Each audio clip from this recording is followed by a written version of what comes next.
আসসালামু আলাইকুম ওয়া রাহমাতুল্লাহি ওয়া বারাকাতুহু ইন্নাল হামদালিল্লাহ নাহমাদুহু ওয়া নুসাল্লি আলা রাসূলিল কারীম আম্মা বা'দ। দূরের এবং কাছের যে যেখান থেকে যে অবস্থায় আমার এই আমলি ভিডিওটি দেখছেন সকলকে জানাই এলএস ইসলামিক টিভির পক্ষ থেকে আন্তরিক অভিনন্দন এবং মোবারকবাদ। আশা করি সকলে ভালো আছেন, সুস্থ আছেন। তো প্রিয় বন্ধুরা, আমি আল্লাহ তাআলার শেষ কৃপায় আপনাদের দোয়ায় ভালো আছি, সুস্থ আছি। তো বরাবর মতো আজ একটি গুরুত্বপূর্ণ পরীক্ষিত একটি তদবির নিয়ে উপস্থিত হয়েছি। তো আজকের তদবিরটি হচ্ছে পানির পাত্র দিয়ে চোর ধরার খুবই কার্যকরী পরীক্ষিত একটি তদবির। আজকের তদবিরটি একটু অন্যরকম হতে চলেছে, কারণ এই তদবিরটি একদম অ্যাকোরেটভাবে করতে পারলে 100% পরীক্ষিত ফল পাবেন। ইনশাআল্লাহ অ্যাকোরেট ফল পাবেন, এতে কোনো সন্দেহ নেই। তবে সেক্ষেত্রে আপনাকে কি করতে হবে, কোন নিয়মে করতে হবে, এ টু জেড নিয়মটি জানতে হলে ভিডিওটি ধৈর্য সহকারে পুরোপুরি দেখতে হবে। স্কিপ করলে পরবর্তীতে বুঝবেন না এবং সেক্ষেত্রে কমেন্টস করবেন, হুজুর এখানে কি বলেছেন, এইটা বুঝি নাই, সেইটা বুঝি নাই। এরকমটি করলে চলবে না। আপনাকে ধৈর্য সহকারে পুরো ভিডিওটি দেখতে হবে, স্কিপ না করে। হ্যাঁ, যাদের মাল হারিয়েছে, ইদানিং আমি দেখতে পাচ্ছি আমার চ্যানেল অনেক ভাই এবং বোনেরা কমেন্টস করতেছেন, আমার চেন নিয়েছে, আমার গাড়ি নিয়েছে, আমার এটা হারিয়েছে, আমার সেটা চুরি নিয়েছে, অমুকে সন্দেহ করছি, ধরতে পারছি না, এই হারিয়েছে, টাকা হারিয়েছে, কি করা যায় হুজুর? এরকম অনেক প্রশ্ন আমার কাছে আসতেছে, কমেন্টসে আসতেছে। তো তাদেরকে উদ্দেশ্য করে, তাদের উপকারের জন্য আজকের এই পরীক্ষিত তদবিরটা আমি দিতে চলেছি, যেটা আমি দিতে চেয়েছিলাম না, তবে আমি আপনাদের সুবিধার্থে, যাতে করে আপনারা আমলটি সহজেই করে চোরকে শনাক্ত করতে পারেন, চোরকে হাতে নাতে ধরতে পারেন, সেই জন্য এই তদবিরটি আপনাদের সামনে আমার চ্যানেলের মাধ্যমে দিতে চলেছি। সকলেই ধৈর্য সহকারে পুরো ভিডিওটি দেখুন। এজন্য কী কী লাগবে, হ্যাঁ, সেই কথাগুলো বলার পূর্বে আমি একটি কথা বলে নিই। আজকের এই তদবিরটি যদি করেন, নগদে সামনাসামনি চোর ধরা পড়ে যাবে ইনশাআল্লাহ।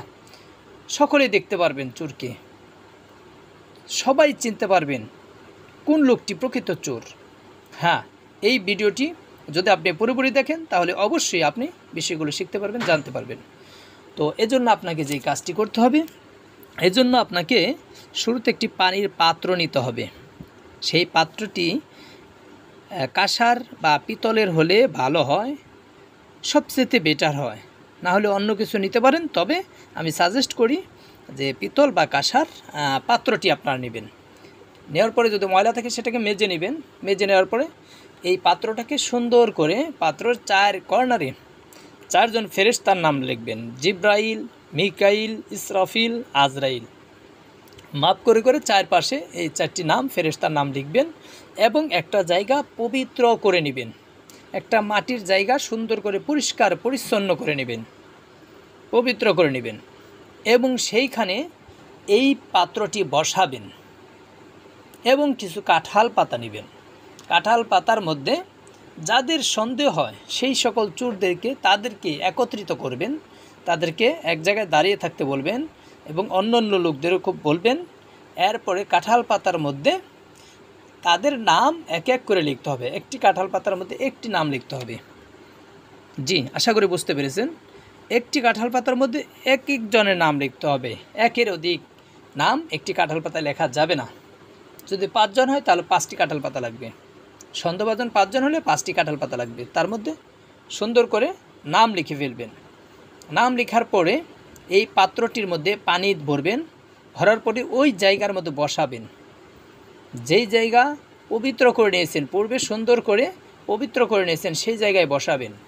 বসানোর পরে পানি দিবেন। পানি দেওয়ার পরে একটি পাতা এই বদনির মধ্যে বা এই পানির পাত্রের মধ্যে ফেলে দিবেন, মাঝখানে ফেলে দিবেন।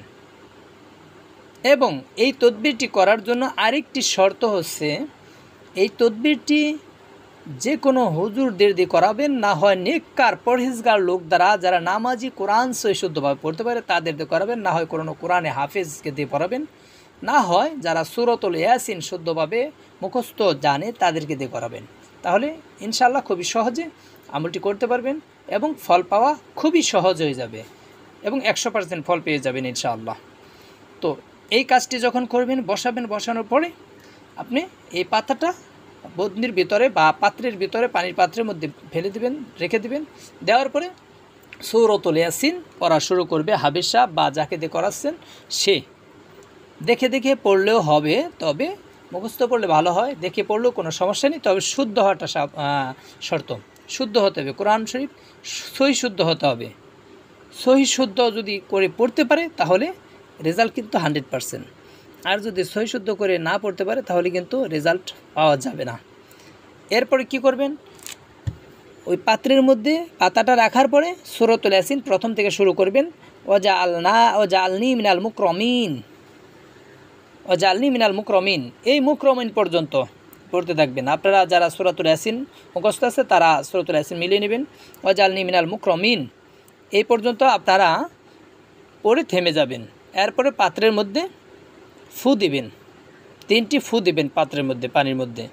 ইনশাআল্লাহ আল্লাহ চাহে তো যে ব্যক্তি প্রকৃত চোর, তার নামটি যদি প্রকৃতভাবে এটার মধ্যে পড়ে থাকে, যদি তার নামটি এটার মধ্যে পড়ে থাকে, এই কাঁঠাল পাতার মধ্যে যাকে সন্দেহ করেছেন তার নামটা যদি পাত্রের মধ্যে পড়ে থাকে, সাথে সাথে বুদ্ধিটি ঘুরতে শুরু করবে ইনশাআল্লাহ। আল্লাহু আকবার, আল্লাহু আকবার, এই পাত্রটি ঘুরতে থাকবে। আর এতে বুঝে নিতে হবে সেই লোকটি চোর। প্রক্ষান্তরে যদি না ঘুরে তাহলে পাতাটি বের করে ফেলবেন।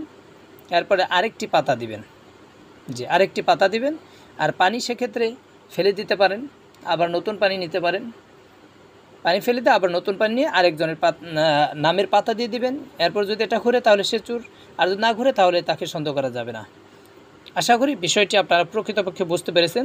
তবে প্রকৃতভাবে না ধরতে পারলে কাউকে চোর বলে সম্বোধন করা ঠিক হবে না। এবং এই তদবিরটি করার জন্য অবশ্যই আমার এখান থেকে এজাজত নিয়ে করতে হবে। অবশ্যই আপনারা সাল্লাল্লাহু আলাইহি সাল্লাম কমেন্টসে লিখবেন এবং অনুমতি প্রার্থনা করবেন, আমি ইনশাআল্লাহ অনুমতি দিয়ে দেব। তো আশা করি সকলে বিষয়টি বুঝতে পেরেছেন, তদবিরটি শিখতে পেরেছেন। এই নিয়মে যদি তদবির করেন 100% কাজ হবে। তবে বিশেষ দ্রষ্টব্য হিসেবে বলতে চাই, আমরা চুরি, হারিয়ে যাওয়া, শরীয়ত ঘটিত কাজ, রাষ্ট্রদ্রোহী কাজ, এই তদবিরগুলো করি না। এর জন্য কেউ আমাদের সাথে যোগাযোগ করবেন না।